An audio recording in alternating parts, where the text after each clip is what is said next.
الحمد لله رب العالمين وأشهد أن لا إله إلا الله وحده لا شريك له وأشهد أن محمدا عبده ورسوله صلى الله عليه وسلم وعلى آله وأصحابه وأزواجه ومن تبعهم بإحسان إلى يوم الدين وبعد. By the grace of Allah subhanahu wa ta'ala, we are studying the rules or the laws that governs the financial transactions in Islam, govern the trade, the selling, the buying in Islam. And last week we spoke about the prohibition of at-ta'min, or in general the prohibition of al-Maysir. Correct?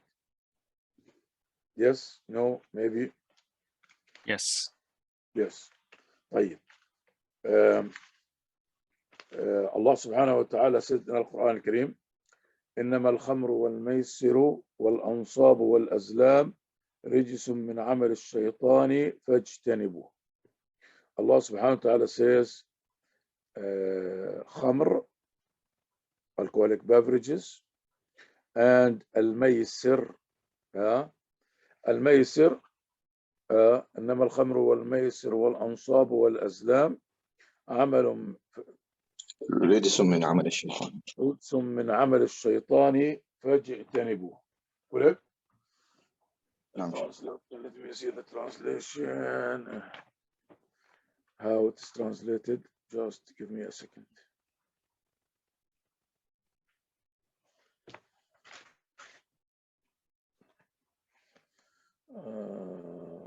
Okay. Yes. Allah subhanahu wa ta'ala says, يا أيها الذين آمنوا إنما الخمر والميسر والأنصاب والأزلام رجس من عمل الشيطان فاجتنبوه. Allah says, oh, you have believed, indeed, intoxicants, alcoholic beverages, you name it, and Maysir. Notice that I did not just say gambling or bidding, I said Maysir.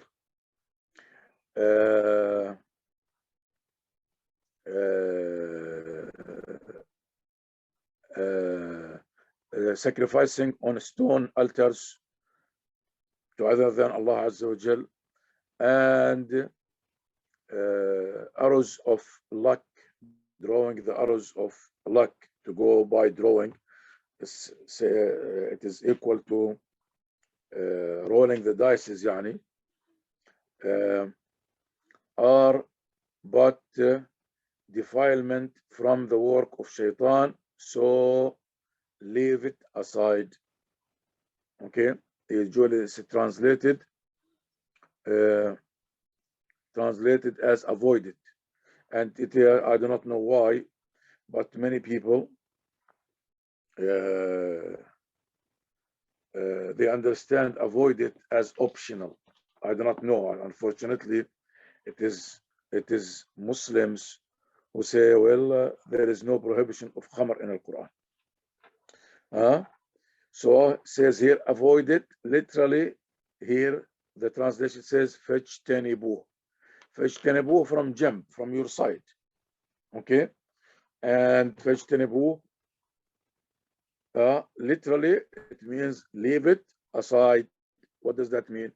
If it is in the east, you go from the west. Leave it aside. And I do not know if I mentioned this earlier or not, but the strongest form of a prohibition in the Shariah is the command فَاجْتَنِبُوهُ. Okay, when Allah subhanahu wa ta'ala wants to say this is the absolute haram, he would say what? فَاجْتَنِبُوهُ.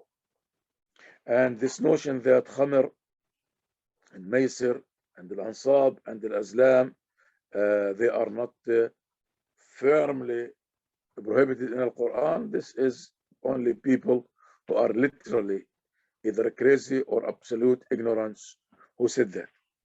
here in the translation, I'm reading from Sahih International.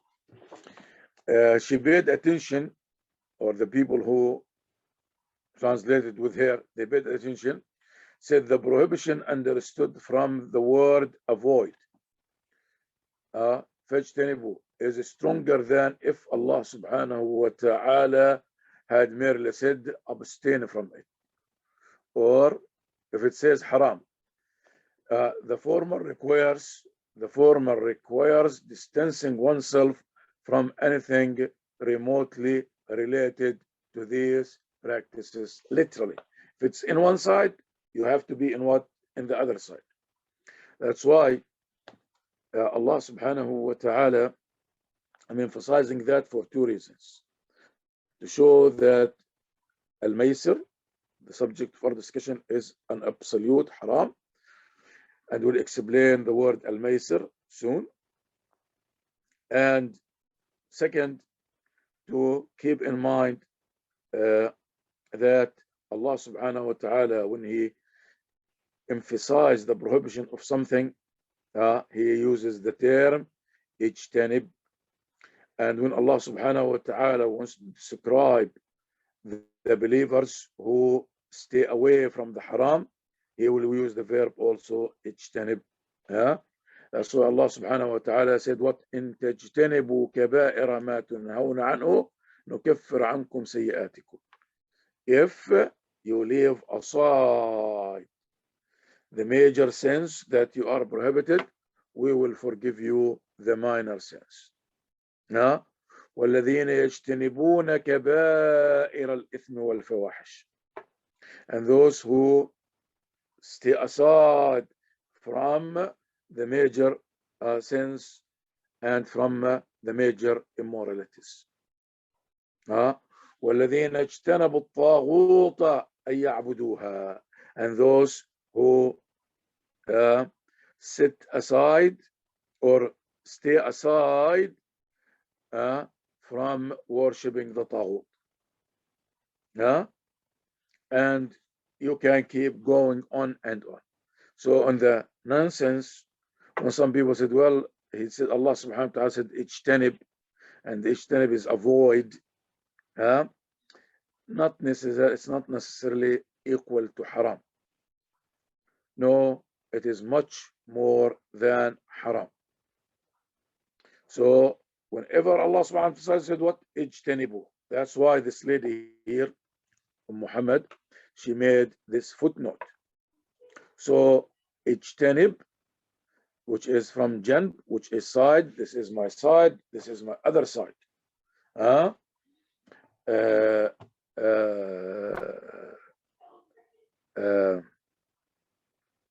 That's why in Surah Al-Qasas, قالت لأخته قصيه فبصرت به عن جنب وهم لا يشعرون. That means she was far away. And the other قراءة فبصرت به عن جنب وهم لا يشعرون. Both are true. So we understand that. Now Maysir, anybody knows the root word of Maysir?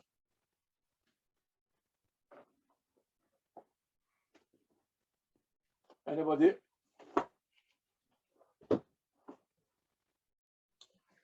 Hello? Is it Masara, Sheikh? نعم. Is it Masara? من ميسرة. Okay, what's the use? What's the root word? You are right, from ميسرة. Yes, that's why فإن مع العسر Yusra. فإن مع العسر complete. Yusra. فإن مع العسر يسرا. إن مع العسر يسرا. So what does that mean?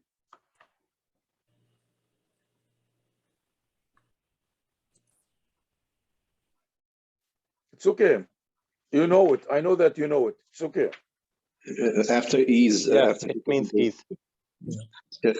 I'm going to be just on mute for a little bit. Go ahead.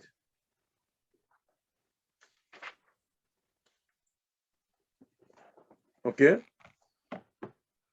After every Yusr, difficulty, there is ease.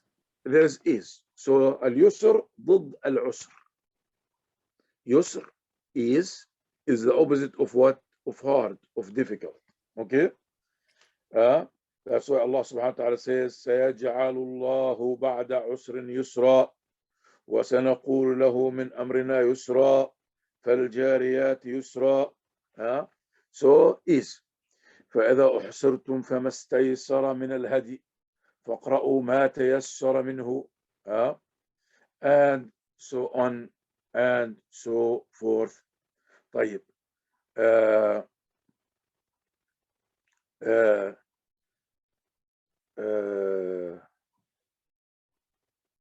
So what is Maysir now? What does it mean, the root word of Maysir?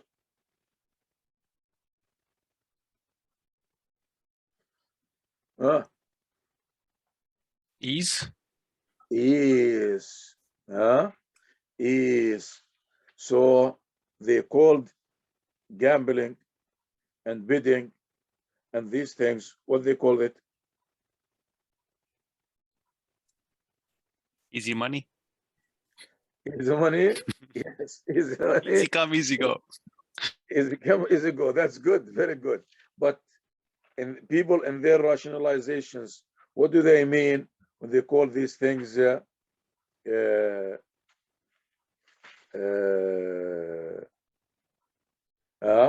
what do they call this? Why they call it shismo? They call this things for two reasons. The one you stated, it is easy money, which is min al-yusr wal-yasar, which is a person to be rich. And she says, وَمِنَ الْيُسْرِ الْمَيْسِرِ. They called it what? Maysir, to make it easy for the people. This is the argument of everybody. Why you have the prohibited ta'meen? To make it easy on the people. Why there is interest? To make it easy on the people. Why you are allowing adultery and fornication? To make it easy on the people. Why you are allowing this and that? To make it easy on the people. Why you are allowing interest and riba? To make it easy on the people. Correct? Yeah. You understand? Yes. So they call it the easy thing, easying thing for the people. So no, it is not. It is not making it easy, because Allah subhanahu wa ta'ala, this type of easy made it haram. Good? Good, inshallah? Yes. طيب. Let me proceed with a question, another question. We spoke about the maintenance agreement, the service agreement last week, correct? Yes. Yes? Okay. Now I have a question, because I'm getting some questions about that. Because I said, because it does not have if. And some they will ask, said, well, but the maintenance agreement, the service agreement says, well, we will check every week, we will check every month, we will check every 4 months, whatever it is. And if there is any damage, any problem, we will take care of it. So they are confusing this with what? With the insurance. If you are sick, we will treat you. If you are not sick, we will not, it's not our fault, you lose your premium. Here, the issue is, said it's their job to inspect it and treat it. Correct? It's not to wait on me for my car, to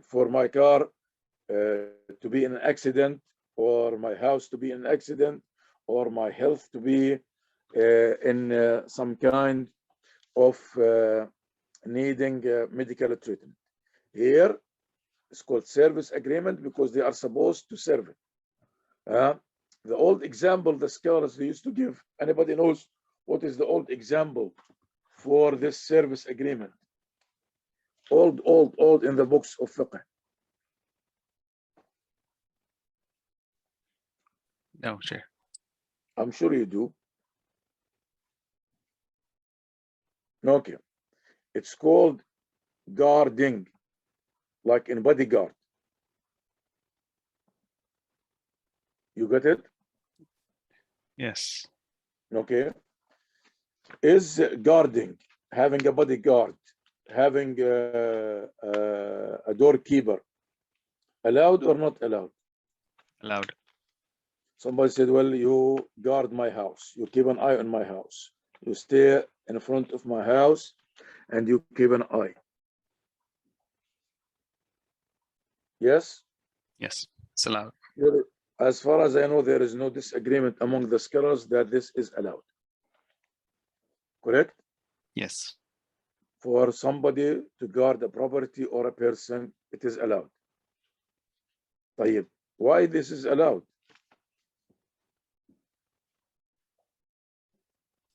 It's a transaction. There's no if. It's like you're going to be there irrespective.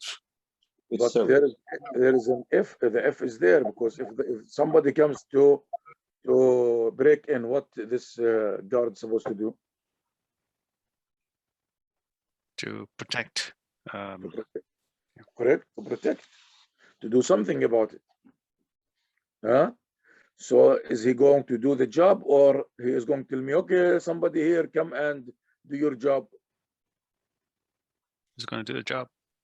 Do the job. Okay. So this guarding, usually he will come every day, every night, and nothing happens, correct? Yes. And he comes every day and every night for what reason? To fulfill his part of the agreement. Which is what? Which is to be their president, guard the area, the property. Okay. To do what? Guarding, what does it mean? To protect the person. To protect, to make sure nothing happens. But if somebody, for the first year, nothing happens, second year, third year, fourth year, then out of the blue, somebody will attack the person or attack the property. Now, does this guard has to do something or not to do something? Has to do something, has to protect. Has to protect, has to defend, has to call the police, whatever it does.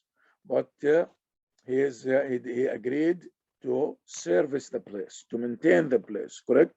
To keep an eye on the place. Good. Yes. So far? Yes. Any question or correction about this example of service agreement? Sheikh, the only thing is that you do have a slight difference. I can draw the parallel, but the reality is that he is on site, and he's on site for more than just protection. He's on site for peace of mind as well, right? So he's doing something for you actively every day. So even though he's not protecting, he's there in front of the house, and that is serving as a service in and of itself, regardless of anything happens or not. So you could argue that this is the same with a maintenance contract, because you have the peace of mind that these guys have your back. They'll be servicing.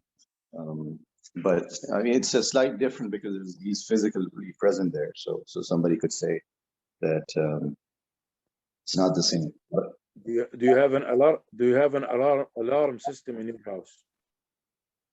no, I'm sure. No, I'm sorry. You do? No. Are you sure? No, I'm sure. The alarm system, how does it work? It if somebody tries to, when it's armed, if somebody tries to get in, it would start alarming, and the signal would go to the company. Okay, so we do not have a physical person staying there 24 hours, correct? No. I could not hear you, Habibi. No, I'm sure. Yeah. So the condition that a guard has to be there, this is nobody understand, because even if he is there, he could be from one side there, the other side he is not there, correct? No. You guess? So, but the main problem is he is doing what? He is maintaining the place, correct? And he could be staying in front of my house, and an intruder will come from the back of the house, correct? No. Yeah.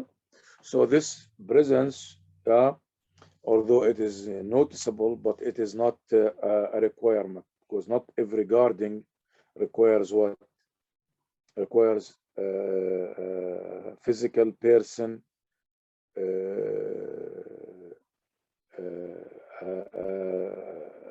present all the time. Good, inshallah. Yes. No. Can I ask a follow-up question? Yeah, of course, Habibi. So this kind of service, like the AAA and the likes of it, does it then fall in the gambit of insurance?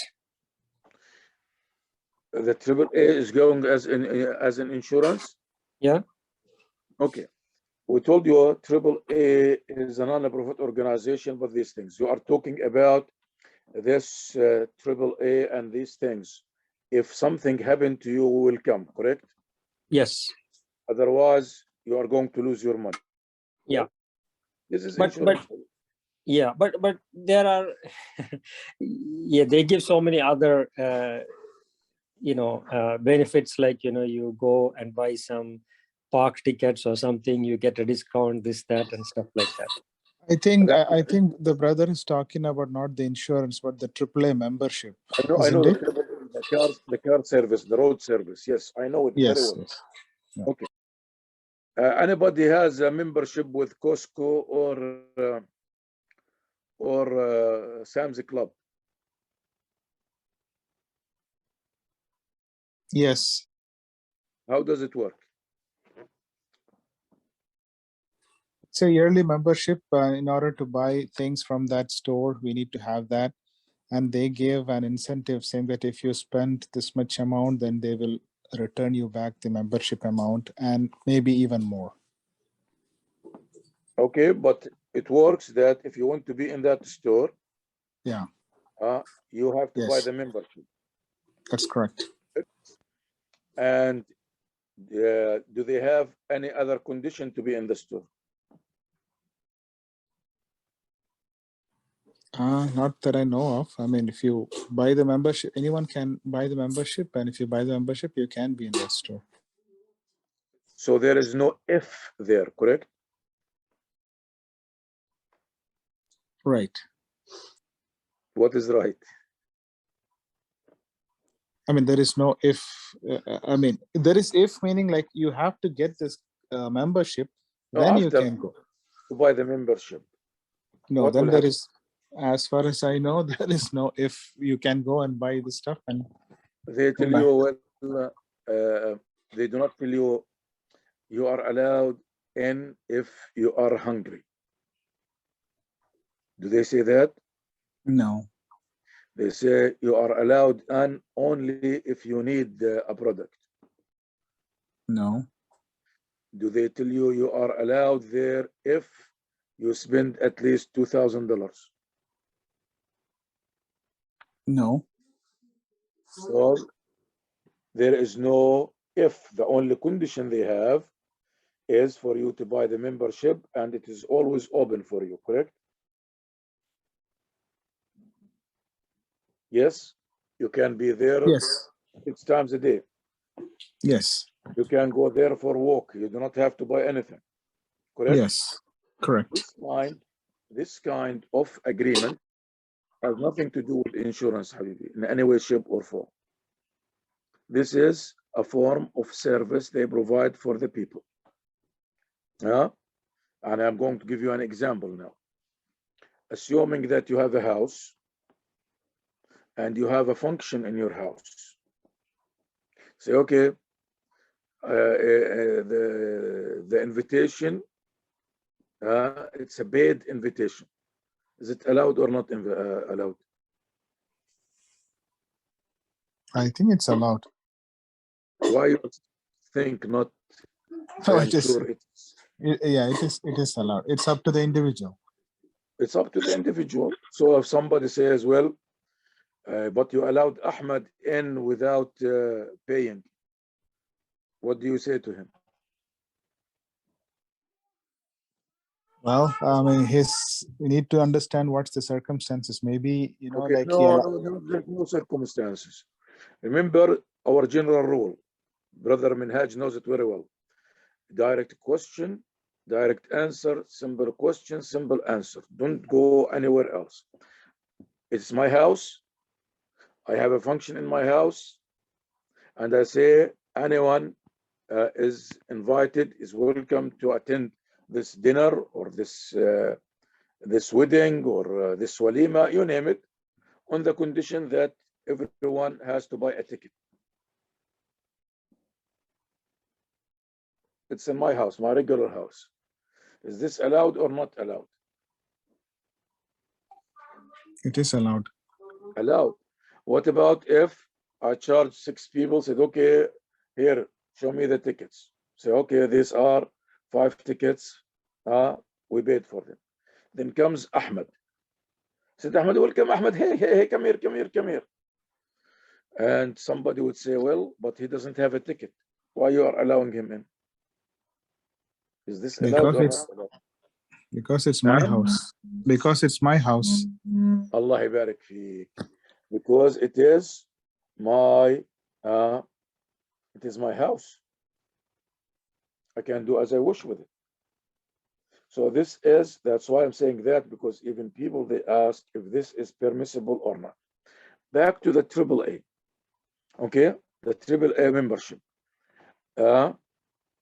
The AAA membership, as some said, that it has other benefits that they are not attached to unless an accident happen.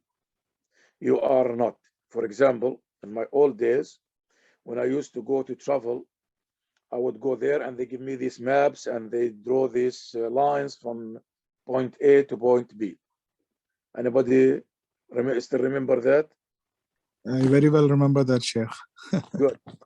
Remember, they give you this book and these things, everything for free. So, yes. the same thing when you used to go buy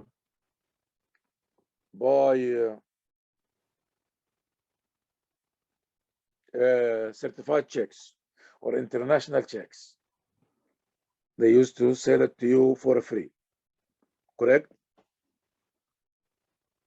I haven't done that, but probably yes. Yes. Well, I dealt with them for most of my life. They used to do, when you need a picture for your passport, you go there at any time and they will take your pictures, correct? Yes, I did that. They give you international driving license, correct? Yes? Yeah, No? yes. Although they charge you for the international charge you extra for the international driving license. They do not charge you for the pictures, but they charge you for the license themselves. I think last time we went to Jordan, we bought them for my wife and I. We paid, I think, $20 each. So there are many of these things. So as long as, inshallah, Rabbil Alameen, it has any other benefits and it's not attached only to this one, and these things, at least I, Ghassan al-Barqawi, this is my answer, I cannot say it is haram. I cannot say it is unlawful, because as you said, it has many other things that they are not dependent on. Only you can come if an accident happened to you, if there is a need, if that is good, inshallah. Jazakallah khair. They give free notary also, Sheikh. Naam? They give free notary also. They have free notary, okay. Yes, they have many services, yes. Okay, but the point is, yes, the difference is thin, but as long as it is a service agreement, it's a maintenance agreement, service and maintenance agreements are allowed as long as somebody is keeping an eye, maintaining these things, keeping services, these things. Good? Good, inshallah? Barakallah fiqh, Sheikh. Jazakumullah Okay. khair. طيب. I have a question about Yes. this. I'm a little confused right now. So let's say I start a company to offer roadside assistance, towing. If your car breaks down, give me a call. I'll come take it to the shop. I'm going to charge you $100 per month, irrespective of you use a service or not. I'm going to charge you $100 per month. Is that okay? Is that That is, just as you said it, it's not okay. This is no different than insurance. okay? So how about I put the added condition that you can call me anytime for up to 3 tows, anytime you want, within a month, and I'll give it to you. You give you what? I'll give you 3 tows in a. Okay. Okay. Assuming that my car is not broken, nothing is broken. Yeah, I'll give you 3 tows a month, irrespective of your car is working or not. So let's assume that saying that 3 times a month, I'll offer you this service. Whether you need it, you do not need it. Yeah. You can come and get it. You can just to have fun. Yeah. To sit in your car and I will tow you. Yeah. Yes. Assuming this can happen, nothing wrong with it. Okay. So I guess the delineation between a service agreement versus insurance is the fact that I can take the service, make use of the services at any point in time, versus the other one for insurance related, Maysir related, that if it happens, only then I can make use of it. Perfect. Okay. Jazakallah khair. Good enough? Yes. Okay. Good, inshallah. So one more question, Sheikh, related to that. So what about taking like extended warranties on like, electronics things and other items? Is that fall under the same or is it different? It is totally different. Warranties, guarantees, extended warranties, these are all forms of insurance, the prohibited insurance. Jazakallah khair. And they are the biggest scam under the sun. Good, Habibi? Yes. And Jazakallah khair. And just to drive your point, Sheikh, warranty and insurance would have exactly the conditions that Farhan was specifying, that if it happens, then this will trigger. Otherwise, it will not. So. that's the main difference. Yes. So I guess, Sheikh, all these home warranty companies out there that say, okay, pay us $500, let's say a month, and then anytime you call us, if there's something breaks down, AC breaks down, fridge breaks down, give us a service fee of $100, and then we'll take care of it. This is all warranty / insurance / Maysir. This is insurance, pure insurance, nothing less, nothing more. Sheikh, I have a follow-up question on the warranty. Go ahead. Sheikh, so some products come with manufacturing warranty. Like if you buy this, there is a warranty inbuilt. Like for 1 year, if something happens to that product, we will come and fix it. So we are not buying additional warranty, but the product itself comes with warranty. So you're assigning that as well while buying that product. Okay. So what about that? Okay. Hold your thoughts for a second, and we're going to answer to the question. Go while it is direct question, direct answer. Sure. If somebody non-Muslim walks into my house, and says, "Here is $100 for you, unconditional." Am I allowed to take it or not to take it? Allowed to take it, Sheikh. You have no problem with that? If he comes and give you $100 Yeah. and no condition. Okay. If a person comes to my house Mhm. and say, I love you, I like you, I whatever, anytime your car breaks, call me, I'll come to fix it for you for free. You do not have to pay me a dime. Is this allowed?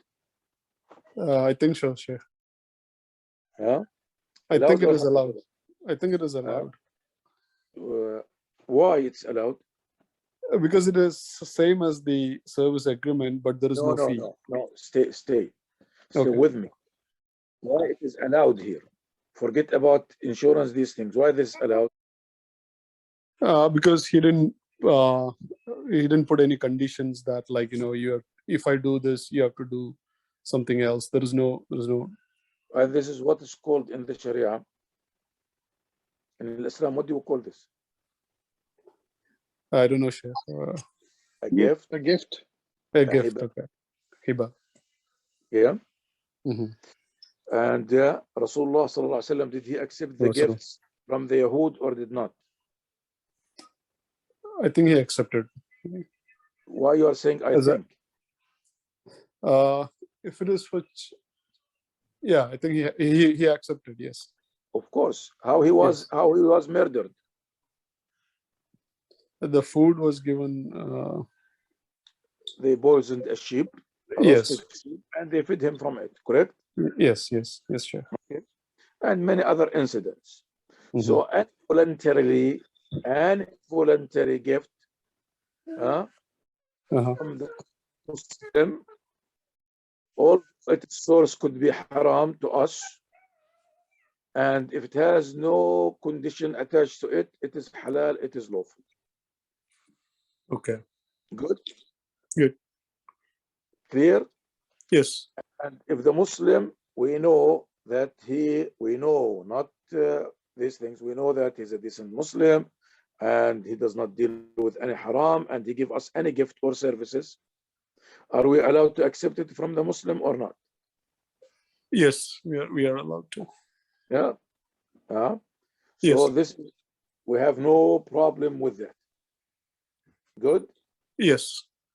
I'm going to ask you, some people, they ask me this question and I won't volunteer to answer it. A Muslim says, when I go to the bank and my child is with me, the bank, they give some candy to my child. Am I allowed to take it or not? Yes. You're allowed to take it. Why? There is no a gift from, yeah. Either you are cutting or I did not hear you. It is like the gift, Sheikh, what you mentioned before. Don't use, please, the word I think and like. Please, Okay. because when you say I think and like, it does not give me the impression that you are certain. Okay. I walked to the bank and they handed my child some of these suckers, lollipops. Is this halal or haram? Halal. Not allowed. No, not allowed. Yeah, Not Sheikh, allowed? I have asked my kids not to take that just because it's coming from, like a riba-based institution. So that's Okay. what my thinking in saying that not to take it. Okay. So the one who was saying halal, why it is halal?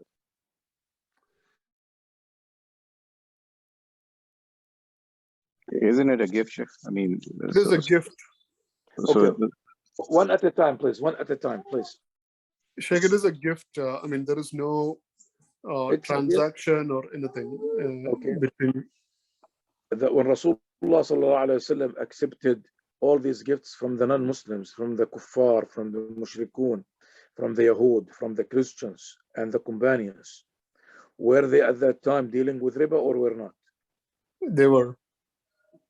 He said to them, okay, your money it has riba in it. I'm not going to accept the gift. No, he accepted.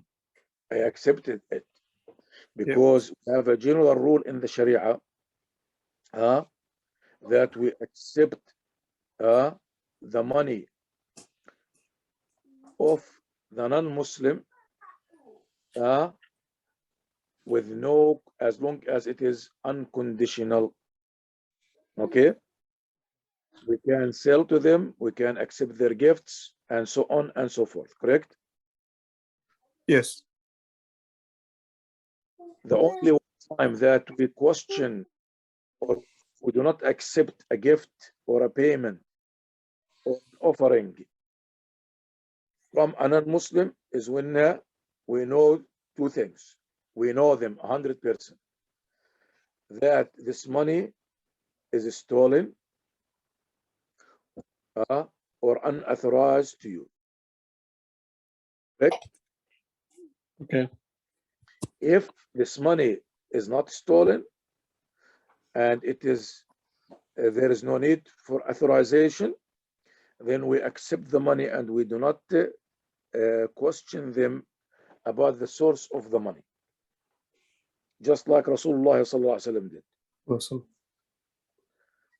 Rasulullah accepted their gifts. He bought and sold to them, although they were to their eyebrows in dealing with riba. Correct? Yes. Jazakallah khair. Yeah, it's clear. Otherwise, our life will be miserable. Yeah. صح? يعني if we are going to go by this law here in America, how many of us can buy even a bread? Yeah. The grocery shop itself is involved in everything. So Allah subhanahu wa ta'ala said, وَطَعَامُ الَّذِينَ أُوتُوا الْكِتَابَ حِلٌّ لَكُمْ صح? And the food of the people of the book is lawful to you, صح?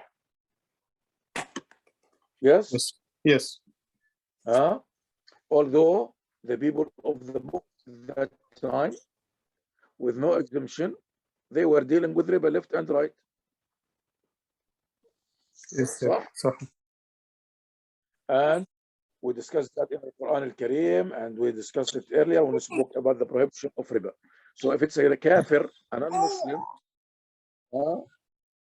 give us any gift or any payment, we are allowed to take it as long as it is unconditional, regardless of his source of income, as long as it's not a theft, and as long as it is authorized.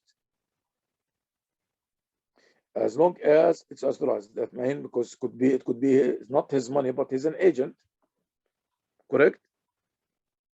Yes, sir. And this is different from the Muslim. And if we know 100% with no ifs, with no doubts, a person who's a Muslim, and he says, well, I just won the lottery, and here is $10 for you. Are we allowed to?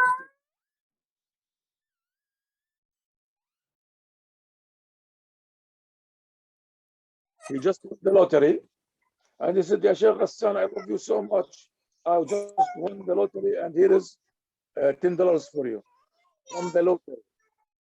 Before I won the lottery, I had nothing. Only I had $1. I bought the ticket. Now look at me, I have millions. And he wants to give me $10. Am I allowed to take it? He's a Muslim.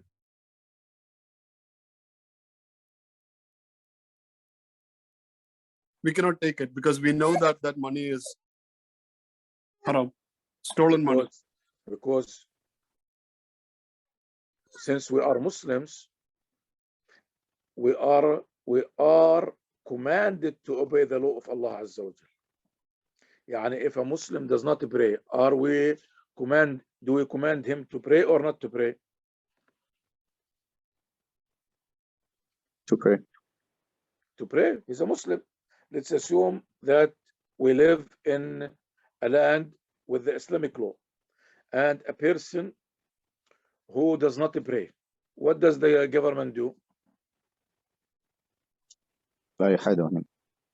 Huh? Apply had on him? No, before applying the had. But what the government was supposed to do? Encourage him to pray, to maybe jail him or something. No, before the punishment, to encourage him, to command him, command him. If not, next step and next step. طيب, if a Yahudi who lives in the land of Islam where the Sharia is the law, are we allowed to command him to pray our prayer? No. No. You are a Yahudi. You live in the Muslim land. The law of the land is the Sharia. Now go to Al Masjid and pray. Doesn't sound right, correct? No. So the difference when we say we accept it from the kafir, although this kafir deals with riba or whatever source of income that is haram to us, but under the Islamic legal law, not the haram and halal law, under the Islamic legal law, this kafir, to him legally, this money halal or lawful or not lawful, or sorry, legal or not legal? To him, it is legal. I mean, no problem for him because Islamic law doesn't apply to him for himself. Okay, so we do not touch them. They are free to do whatever that is legal to them.